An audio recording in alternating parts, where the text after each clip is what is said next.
अभी देखिए सरकार दो विधेयक को लाई थी, एक महिलाओं के लिए आरक्षण वाला बिल और दूसरा क्या था, लोकसभा की सीटों को बढ़ाने वाला बिल। इन्होंने दोनों विधेयक को मर्ज कर दिया, तो संसद में इसी बात की चर्चा है कि भैया आप अलग अलग विधेयक लाइए, हम महिला वाला पास कर देंगे। हालांकि इसे संशोधन करके सरकार क्या कर रही है, दो चीज़ों को आपस में क्या कर रही है, मिला रही है। बोथ दोनों अलग अलग है। अब चूंकि सरकार पास तभी कर सकती है जब मेजॉरिटी हो। अब की बार तो 400 पार का टारगेट रखा गया था। 400 पार टारगेट में होता क्या कि सरकार कोई भी विधेयक पास करा सकती थी।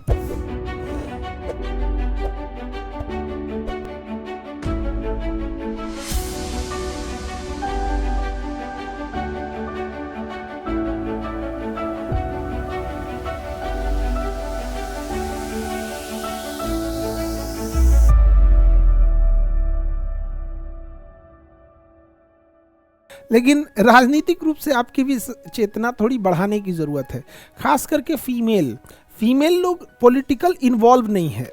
जब तक आप पॉलिटिकल एंड फाइनेंशियल स्ट्रांग नहीं रहेंगे ना, आपका कोई खास वैल्यू नहीं होगा।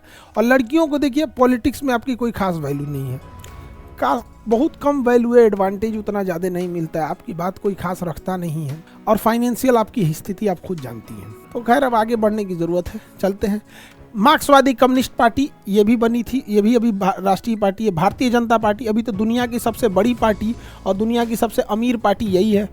अरे भैया क्या हुआ इसको, हाँ ये हो गया बीजेपी। अभी तो सबसे ज़्यादा पार्टी अटल बिहारी वाजपेयी ने 1980 में स्थापना किया था। 1980 में जब स्थापना किया, पहली बार चुनाव लड़े तो इन लोग का केवल 2 सीट आया था। अब की बार तो 400 पार का टारगेट रखा गया था।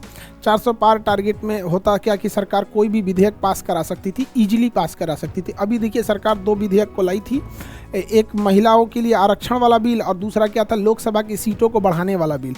इन्होंने दोनों विधेयक को मर्ज कर दिया, तो संसद में इसी बात की चर्चा है कि भैया आप अलग अलग विधेयक लाइए, हम महिला वाला पास कर देंगे। लेकिन ये लोकसभा में डीलिमिटेशन, यानी हम आपको आर्टिकल 82 पढ़ाए थे, याद कीजिए आर्टिकल 82 पढ़ाए थे कि नहीं, आर्टिकल 82 पढ़ाए थे और कहे थे कि प्रत्येक जनगणना के बाद लोकसभा की सीटों में पुनः समायोजन होगा।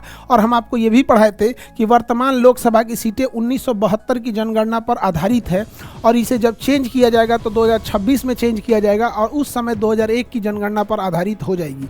हालांकि इसे संशोधन करके सरकार क्या कर रही है, दो चीज़ों को आपस में क्या कर रही है, मिला रही है।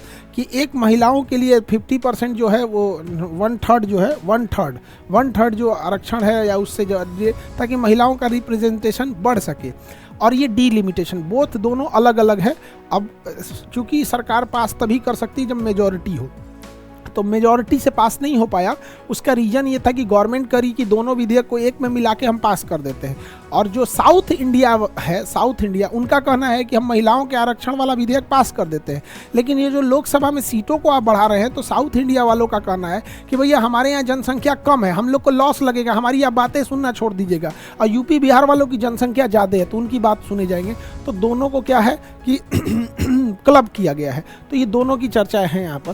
तो आर्टिकल समझ में आ गई ये सारी चीज़ें, किसी को दिक्कत? आगे बढ़े। तो ये 6 पार्टियों के नाम याद रखेंगे।